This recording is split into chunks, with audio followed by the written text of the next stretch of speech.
Welcome back to my next playthrough series. Yes, we're back to Aeons, and I haven't played this in a long time. Figured I want to get back to it. This time we're going to be playing against the Wraithmonger. And I'm going to introduce you to the two Breach Mages we're going to be playing here in a second. We'll take a look at them. And let's take a closer look at the Wraithmonger. He's got some interesting mechanics going on. There's basically 7 tiles for him.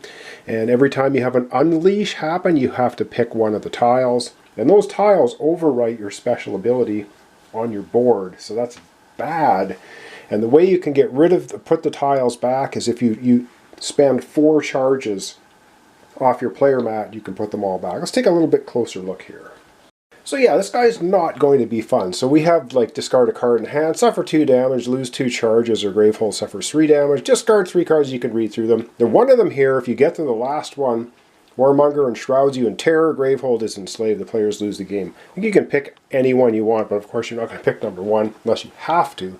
So Unleash, the player with the fewest terror tiles claims the highest numbered unclaimed terror tile and resolves it. The additional rules I mentioned, you can take 4 charges off of anybody and put all the terror tiles back. And when terror tile 1 is claimed, you lose the game. And when a player claims a terror tile, the player places on top of their ability so you can't use it, and when a player is exhausted, Gravehold suffers 4 damage instead of Unleash twice, and resolve the rest of the exhaust effects as per normal. So that's how Wraithmonger works. Alright, we're going to take a look at our 6 cards that we can purchase. We have 3 gems, 2 relics, 4 spells, and we're going to take a look at each Breach Mage, and then we're probably going to have a first round. Alright, so these were randomly chosen, so let's take a look at our cards. So we have a gem first, a Leeching Agate, costing us 3 ether, and it says when you gain this, you gain a charge, and then each time it comes up, you gain 2 ether. So that's our first crystal. Our second one is the Triplite Core, gain 3 ether that can only be used to gain cards, instead of using special abilities or gain charges or anything else. So, and that costs 4.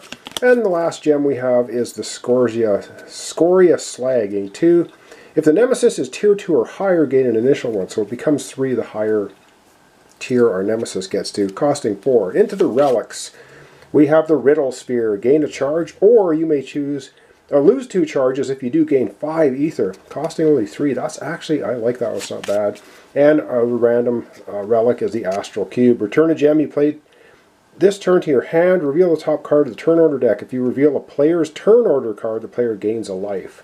So that player gains life. That's a pretty cool way to get life back, but costing 5. Alright, into the spells. Randomly selected precision shot, if I can speak, costing 3. It's a link, so 2 spells with link may be prepped to the same breach. So if you have 2 of these, you can prep both of these to 1 breach.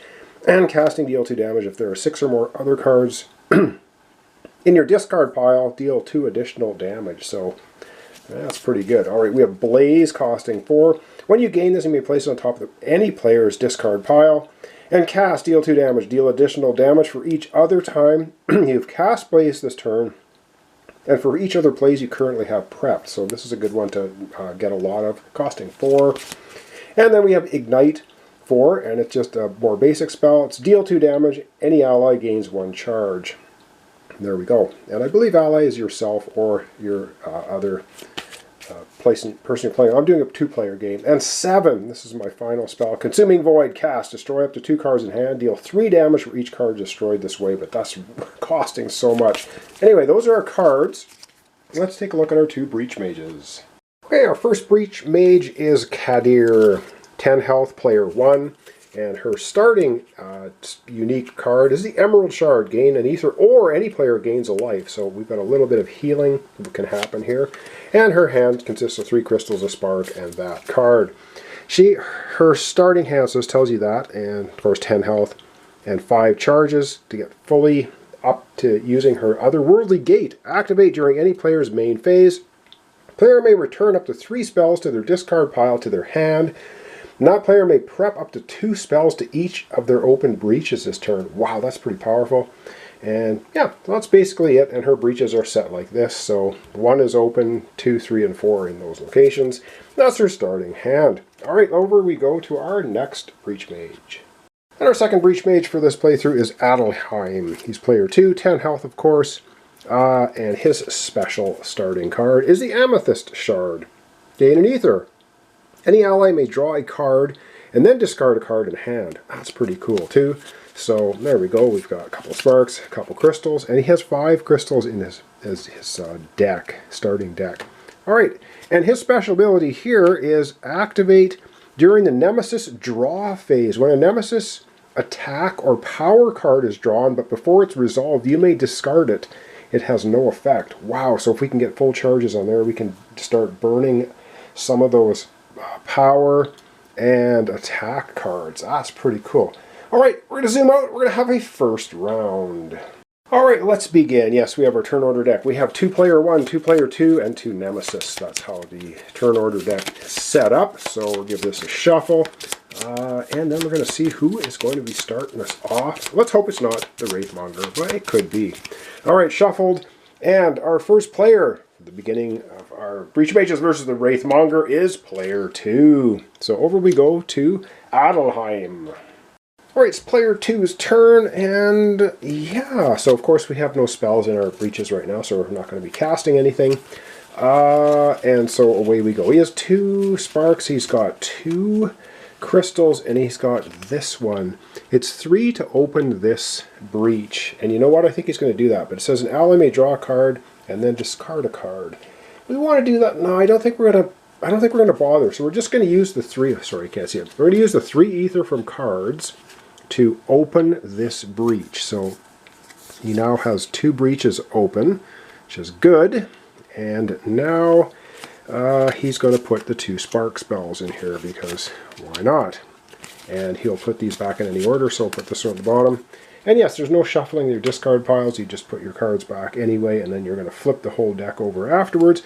And his 5 cards for his next hand, of course, are 5 crystals. All right, that's very quickly our first turn. Let's see what's up next in the turn order deck. Okay, back to the turn order deck, and up next we have player 1. Okay, well, looks like the Nemesis is sleeping at the moment. Let's go over to Kadir and have her take her turn. Okay, we have Kadir here, and let's see, this is 3 to open as well. She's got 1, 2, 3, she's got 4 and a spark. We don't need to open. I wonder if we should buy something. So she's going to use, obviously, her Emerald Shard for an Ether because nobody's damaged, so we don't need to gain any life for anybody. So it's going to be 1, 2, 3. She's got 4 Ether and a Spark. She'll prep the Spark, of course, open breach 1. And with her 4 Ether, I have to think about what she wants to buy. Alright, with 4 Ether, I think we're going to go start her off by getting one of these Scoria Slags. So it's gain 2 Ether when it comes up in your hand. And it says once Nemesis is tier 2 or higher, this will become a 3 ether. So that might help us out in the long run. So she's going to gain that to put her cards back in any order. So I'll put this one first so it will show up quicker. And she grabs 5 cards for her next hand, which is 2 sparks and 3 crystals. That'll be for next time. All right, back to turn order. All right, back to turn order. And up next we have player 1 again. Wow, okay. We have... Kadir is going once again. Wow. Alright, well, Kadir has a spark. She's going to fire it off. First blood against the Wraithmonger. 70 health. Down to 69. Ugh, yeah, there's a long way to go. Oh, and a Gravehold starts at 30. I've played this so many times that we'll see. Okay, she's fired off her spell. She has 3 ether and 2 sparks. I think she's just going to open breach 2. With her 3 ether, and then she will prep both of the spark spells and then put these back in any order. This way, this deck just flips over. 1, 2, 3, 4, 5 cards for her next hand, and her next hand will be 3 crystals, her Emerald Shard, and the Scoria Slag. So there we go. Alright, very quickly, back to turn order. Alright, turn order time. Where is the Nemesis? Whoops. We have, of course, the Nemesis gets to go.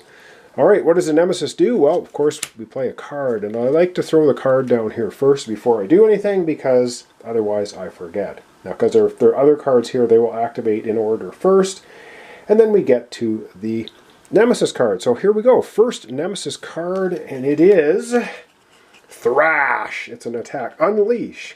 Really? The players collectively discard 2 cards in hand. Ah, oh, come on! So the Unleash is the player with the fewest terror tiles claims the highest numbered unclaimed terror tile and resolves its effect. Oh man, so we have to decide who's going to... I'm sorry, yeah, we have to claim these in order. I think I said you can pick anyone you can. No, you start at 7, then you just keep going down. So we have a choice between Kadir or Adelheim. I have to look at their hands and see who wants to discard a card in hand, because then we have to collectively discard 2 cards. So let me just quickly look at that and figure out what we want to do. Alright, scratch my head a bit. We are going to have Adelheim take the first hit on this one. So he's going to actually grab this tile, which is number 7, discard a card in hand. That is going to cover up his special ability, so he will not be able to use it. And he has to discard a card in hand. Well, he has 5 crystals. He'll discard 1 of them. And then we have the next part of the card. The players collectively discard 2 cards in hand. Well, they are each going to discard another crystal. So Adelheim will discard 1. So he ends up with just 3 in his hand. And we are going to discard 1 crystal for Kadir. So she ends up with a total of 5 ether. Alright, well that was the Nemesis going. Yay. Now it's back to turn order. Who is up next? Oh my god, the Nemesis goes again. Once again, I'll put the card down here. Yeah, we've got nothing to activate over here. Nemesis card. It's going to hit us twice in a row. And what's it get? Terror Coil. Power. Oh man, Power 3. Unleash. The player with the lowest numbered claimed terror tile resolves that terror tile. Oh man, okay. Well, we're going to put that over there. And it's going to have a 3 on it. So... and there's no way to get rid of it. There's no way to get rid of it. Unless we have no terror tiles at all. In which case, that card is not going to do anything. But wow, that's going to be hard to figure out. Alright, well, that's the end of the Nemesis turn. So back we go now to, of course, yep, player 2. So we're going to have player 2 activate. That's Adelheim. Alright, Adelheim's got 2 spark spells. He's going to blast them both off as I knock things around, and that's going to do 2 damage, and yeah, he's going to do the 2 damage to the Nemesis. 69 down to 67. Ooh, not very good. Alright, as far as his special abilities, covered up, he has 3 ether to spend. 3!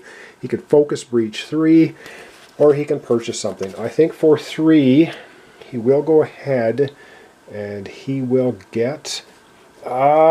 he's going to go ahead and get the Leeching Agate. So it says when you gain this, you gain 1 charge. So he's going to gain a charge, and it's worth 2 ether when it shows up in his hand. So boom. Oh, hang on. That should be... These should be played. This should be purchased, and then at the end of your turn, you put your cards back. All right, flipping his deck over. 1, 2, 3, 4, 5 cards for his next hand, which will be next time. He's got a crystal, a crystal, a crystal, a crystal, and his amethyst shard. There we go. All right, that's going to be it. So we are going to zoom out and wrap up our episode for today. All right, well, that's going to wrap up our episode for today. So, of course, I'm going to give this a little bit of a shuffle right now, and then I shuffle, of course, at the beginning of the next episode, so you don't think I'm cooking the deck and cheating, which I'm not doing. All right, we're playing against the Wraithmonger. We got him down to 67 health. Oh, yeah, he's on the ropes. So there we go. Yeah, it's going to be an interesting one. So thanks so much for watching along. Thanks for your comments, subscriptions, likes. This is Aeons End, and we're playing against the Wraithmonger. And we'll see what we can do with Kadir and Adelheim next time. So hope to see you then. And yeah, tomorrow we will continue.